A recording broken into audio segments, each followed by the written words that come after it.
Lying. It is as American as, well, you can fill in that blank. Why is there so much lying going on, and how is it hurting you? That report as The Factor continues.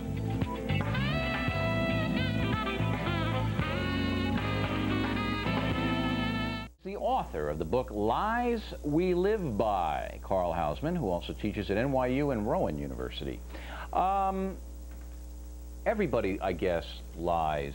It's almost a necessity of our modern society. Is that right, or am I off? I think so, and I think the lying has become something of an industry. When I turn on the television now, when I look at a newspaper, I see an industry of lying. Look at crime statistics in many cities, they're declining.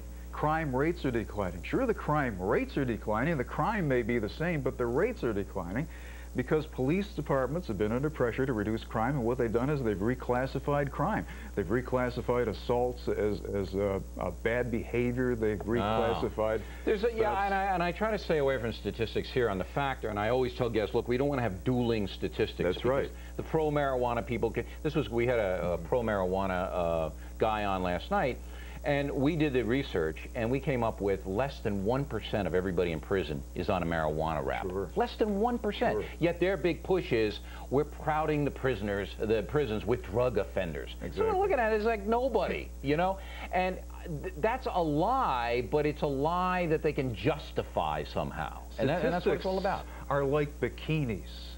What they reveal is enticing. What they conceal is vital. And a statistic can be used to conceal as well as it can be used to I mean, one of the big things the political people say is tax breaks for the rich. Right. Have you heard that? Oh, sure. I mean, tax breaks for the rich, come on. The rich are paying 90% of the taxes. Of course, if you're going to cut taxes, they're going to get a little bit more. You know, I think you made a great point earlier when you talked about what people know. We masquerade poll results as public opinion. We say the public believes this, the public believes President Clinton should not be impeached. When most people don't know and they don't care. That's the problem with polling. Yeah, but you know, I got to differ with you, Professor, on the polling data, because it's usually accurate. There are very few times when the poll says, for example, you know, Orrin Hatch is 1%. Right. Now, I believe that. I believe that in the Iowa caucuses and the New Hampshire primary, that Senator Hatch is not going to win. Yeah, that's quite right. There are many things that you can poll and be perfectly accurate if among likely voters, who are they going to vote for tomorrow? But when you ask somebody about long-range policy, if they don't know what impeachment means, if they don't know that John McCain is a senator, and that's what a poll that came out the other day said. Most people don't know John McCain's a senator. Most people don't know the Bill Bradley played basketball. I know what you're saying, that you don't shape policy based upon a poll, because most people know what they're talking about, and can be swayed by almost any argument. They go back and they go before. Now, the last couple of minutes I want to spend on personal lying. You know, I mean, somebody's I'm a person who doesn't want to hurt, this is going to sound ridiculous, but I don't like to hurt people's feelings. So if somebody says to me something or asks me my opinion, I'm not nearly as blunt off the air as I am on the air. But I don't want to, so sometimes I'll say, you know, if somebody, I'll couch it. And it's really lying. Am I doing something wrong? No, I don't think so.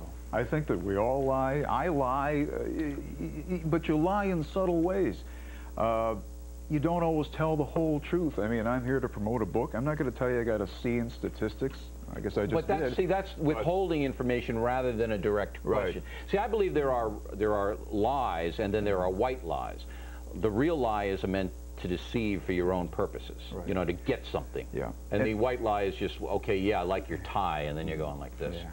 And then I think there's another category of lie, which is the veiled lie, the veiled variable, I call it, where you withhold the piece of information that really makes the difference. Now, is that wrong, or in your opinion? I think in some cases it is. Now, there's a car ad that I saw the other day, not exactly personal lying, but if I could just talk about that for a second.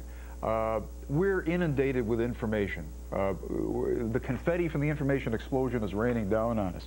And if it's up here, take a look at that. The monitors along, what's that look like to you?